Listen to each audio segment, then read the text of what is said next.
بسم الله الرحمن الرحيم. ان شاء الله انا النهارده هشرح لكم الدرس الثالث من شابتر 2 في كتاب الديسكفر لبرايمري 2. الدرس الثالث عندنا بيتكلم عن طائر اسمه الجولدن ايجل اللي هو النسر الذهبي. فاحنا هنقرا دلوقتي معلومات عن النسر الذهبي. هو الكتاب جايبها لنا. بيقول لنا هنا golden eagle circle the body parts named in the reading passage. A golden eagle eats rabbits, mice, foxes and deer. يعني الجولدن ايجل دوت بياكل ايه؟ بياكل الارانب، بياكل فران، بياكل الثعالب، بياكل الغزلان. A golden eagle has good eyesight. يعني الجولدن ايجل دوت هو عنده رؤية قوية. الاي سايت هي الرؤية ايه القوية. It has strong talons. يعني عنده مخالب قوية. التالونز اللي هي خدناها قبل كده في البادي بارتس اوف ذا بيرد اللي هي الكلوز هي. فهو هنا قال لنا ان احنا هنعمل سيركل على البادي بارتس. فاول حاجة هعمل عليها سيركل التالونز اللي هي المخالب. It has strong talons to catch and carry its prey. يعني هو عنده مخالب قوية عشان يمسك الضحية بتاعته ويشيلها. It uses its strong beak to eat. يعني هو بيستخدم المنقار بتاعه القوي عشان ياكل. The golden eagle has large wings. يعني عنده أجنحة قوية جدا. To help it fly fast. عشان تساعده ان هو يطير بسرعة. through the air. خلال الهواء. يبقى انا دلوقتي هو كلمنا هنا عن حاسة الرؤية او النظر بتاع الجولدن ايجل، وكلمنا عن المخالب بتاعته، وكلمنا عن البيك المنقار، وكلمنا عن الوينجز اللي هي الجناحات. تمام. هندخل بعد كده على البيج اللي بعدها. البيج اللي بعدها هنا هو بيسألنا بيقول لنا write your opinion what is the most important body part of the golden eagle to obtain food. write a reason to support your opinion. طبعا الإجابة ديت هي بتختلف من طفل للتاني. يعني أنا هسأل الطفل ايه أكتر body part مهم عند الجولدن ايجل. كل طفل يبقى ليه وجهة نظر مختلفة. فمثلا هنا قلنا ان I think the most important body part for the golden eagle to obtain food is the talon اللي هي المخالب. طب ليه؟ I think this because it help the eagle to carry its prey. عشان هي بتساعده ان هو يشيل او يرفع من على الارض الضحية بتاعته ويطير بيها. فهو كل طفل هنا هيبقى ليه وجهة نظر. ممكن طفل يقول ان most important body part الوينجز عشان it help it to fly. ممكن طفل تاني يقول ان most important body part is the beak because it's help it to eat. فكل طفل هيبقى ليه وجهة نظر مختلفة. اخر حاجة مطلوبة منا هنا في البيج دي ان احنا هنفكر الطفل ان الجولدن ايجل هو ده البيرد اللي موجود على الايجيبشن فلاج، على العلم المصري. دي اخر نقطة تخص الجولدن ايجل في البيج دي. طيب هندخل على البيج اللي بعدها. البيج اللي بعدها هي عبارة عن ماتشنج، توصيل. طيب ايه الحكمة من البيج دي؟ البيج ديت هو عايزنا ان احنا نعمل كونكشن، ربط ما بين الانيمالز بادي بارت، يعني الجزء عضو الجسم بتاع الحيوان، والتايب اوف فود they eat، ونوع الاكل اللي هم بياكلوه. هنقرا دلوقتي وبعد كده نمسك كل حيوان بالتفصيل. what can I eat؟ ايه اللي اقدر اكله؟ observe the animal body parts. استكشف البادي بارت او جسم الحيوان. match the food that you think best fits the body part. يعني انت هتعمل ماتش على نوع الاكل اللي انت متوقع ان هو هيناسب البادي بارت بتاع الانيمال ده. طيب اول حاجة انا عندي البجعة. انا هاخد بالي قوي ان البجعة عندها زي بيك منقار، او البق بتاعها طويل مناسب جدا ان هي تاكل السمك، ان هي تمسك السمكية بالمنقار بتاعها دوت تدخلها جوه بقها. فهو ده الكونكشن اللي انا بعمله ما بين البادي بارت والتايب اوف فود. طيب الانيمال بعد كده اللاين، انا هاخد بالي جدا ان الماوث بتاعه very big، وكمان عنده تيث، عنده سنان. السنان دي بتساعده ان هو ياكل الانيمالز اللي فيها ميت، اللي فيها لحوم. طيب ايه كمان؟ بعد كده انا عندي الاليفنت. الاليفنت المفروض ان احنا هنعمل كونكشن ما بين الزلومه بتاعه الفيل اللي هي الترانك مع ايه البلانتس، على اساس ان هو بيشد البلانت بالزلومه بتاعته وبعد كده بيحطها في بقه. اخر حاجه اللي هي الضفدعه. الضفدعه هنا الفروج، احنا هنعمل ربط ما بين لسانه ده البادي بارت بتاعه التانج مع نوع الفود اللي هو بياكله اللي هو الانسكت الحشرات، ان هو بيلقط الحشرات بلسانه، بيمد لسانه بيلقط بيها الحشرات بسرعه عشان يلحقها قبل ما تطير. فانا هنا بحاول ان انا اعمل ربط ما بين البادي بارت والتايب اوف فود. طيب هسأل الطفل بعد كده imagine that the golden eagle didn't have strong talons. How would that change what the eagle could eat? What would change if the eagle didn't have a sharp beak? يبقى دلوقتي أنا بسأل الطفل تتوقع كان ايه اللي ممكن يحصل لو النسر ما كانش عنده مخالب قوية. طبعا الطفل هيقول لي ان هو ساعتها will not be able to carry its prey، مش هيقدر ان هو يشيل الضحية بتاعته. طيب لما اقول له ايه اللي كان هيتغير في اكل الجولدن ايجل، ساعتها كان هيقول لي ان الجولدن ايجل will not be able to eat huge animals، مش هيقدر ياكل حيوانات ضخمة لان هو مش هيقدر يشيلها. طيب ايه كمان؟ لو قلت له ايه اللي هيحصل لو الايجل ما عندوش شارب بيك، لو ما عندوش منقار حاد، برضو ما كانش هيقدر ياكل الحيوانات اللي هي فيها لحوم، لان هو ما كانش هيقدر ان هو يندغ الحيوانات ديت.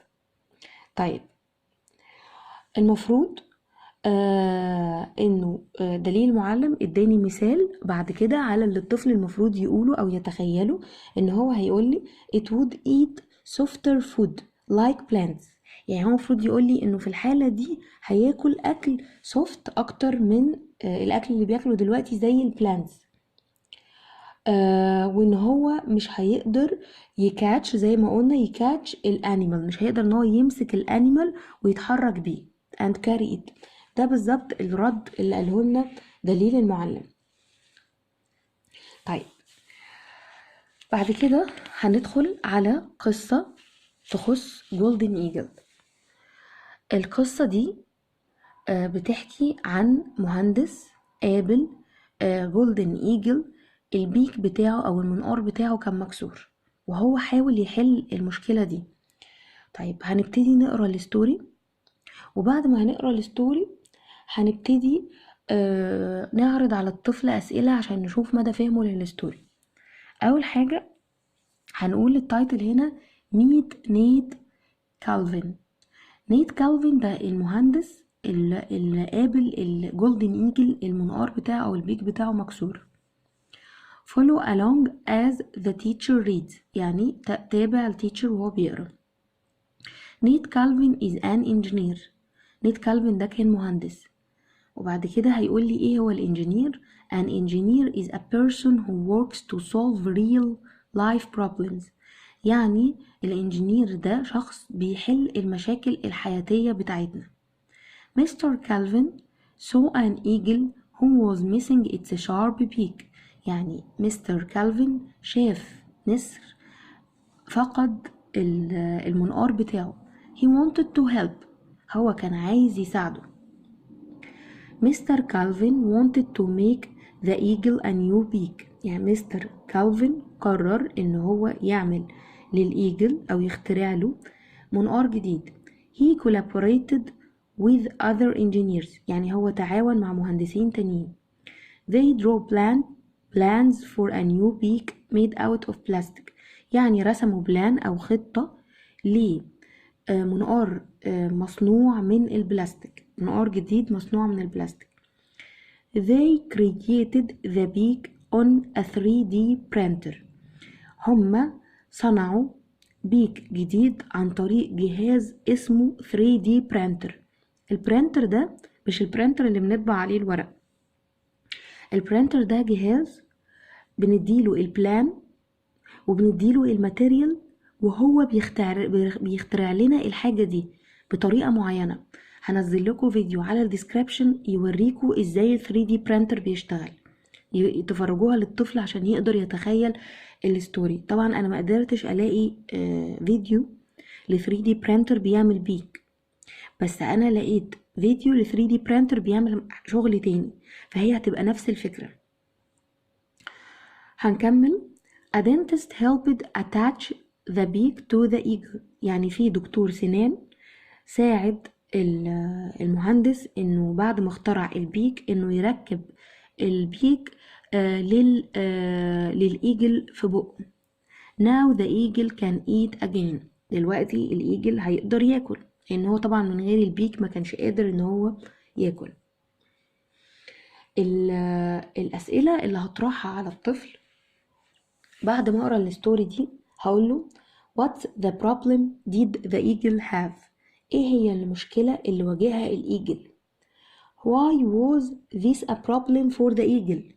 يعني هو لما هيرد عليا ويقول لي المشكلة اللي قابلت الإيجل ان هو فقد البيك بتاعه، هقوله طب ليه دي كانت مشكلة اصلا؟ فطبعا هو المفروض هيرد عليا ويقول لي عشان الإيجل مش هيقدر ياكل من غير بيك. طيب السؤال اللي بعده What idea did Nate Calvin have to help؟ يعني ايه هي الايديا اللي جات عند نيت كالفين عشان يساعد؟ طبعا الايديا ان هو فكر انه to make a new beak، ان هو يعمل له بيك جديد. طيب who else helped Nate Calvin؟ مين كمان ساعد نيت كالفين؟ مين كمان اللي ساعده؟ الانجينيرز other engineers. طيب اللي بعد كده What do you think will next happen for the eagle؟ ايه اللي انت متخيله بعد كده هيحصل للايجل؟ طبعا اللي انا متخيله ان the eagle will be able to eat. خلاص هو هيقدر ان هو ياكل. طيب السؤال اللي بعده What do you think a 3D printer is؟ يعني انت متخيل ايه هو ال 3D printer؟ انا هسأله السؤال دوت قبل ما اوريله الفيديو اللي عن ال 3D printer. هسأله فكرك ايه هو 3D printer ده؟ طبعا اغلبهم هيقولوا ان البرينتر اللي بنطبع عليه الورق. هقول له it's a machine that uses a material like plastic to create a 3D object. يعني ال 3D printer بيستخدم material زي البلاستيك to create a 3D object عشان يعمل لنا حاجات 3D. 3D اللي هو الحاجات اللي هي ثلاثية الأبعاد، يعني زي ما درسنا في الماث الكيوب والكيوبايد والسفير والحاجات دي، الأشكال دي. فهي دي معناها 3D objects، أشكال ثلاثية الأبعاد. طيب دلوقتي في حاجة مهمة جدا، الدرس ده مهم جدا لأن احنا هنرجع له تاني في الشابتر ده، هنرجع له في الآخر، لأن احنا هندرس حاجة اسمها الانجينيرنج ديزاين بروسيس. يعني الخطوات اللي بيمشي عليها أي مهندس عشان يخترع حاجة جديدة. فلما هاجي أشرح للطفل الدرس بتاع الانجينيرنج ديزاين بروسيس هفكره بنيت كالفين، وهقول له افتكر معايا نيت كالفين عمل ايه. وهبتدي كل الانجينيرنج ديزاين بروسيس بتتكون من 5 خطوات. عشان المهندس يعمل لنا اي اختراع بيتبع 5 خطوات. فلما هاجي ادرس مع الطفل الدرس ده هقول له تعالى نستكشف كل خطوة من دولت اخدها نيت كالفين.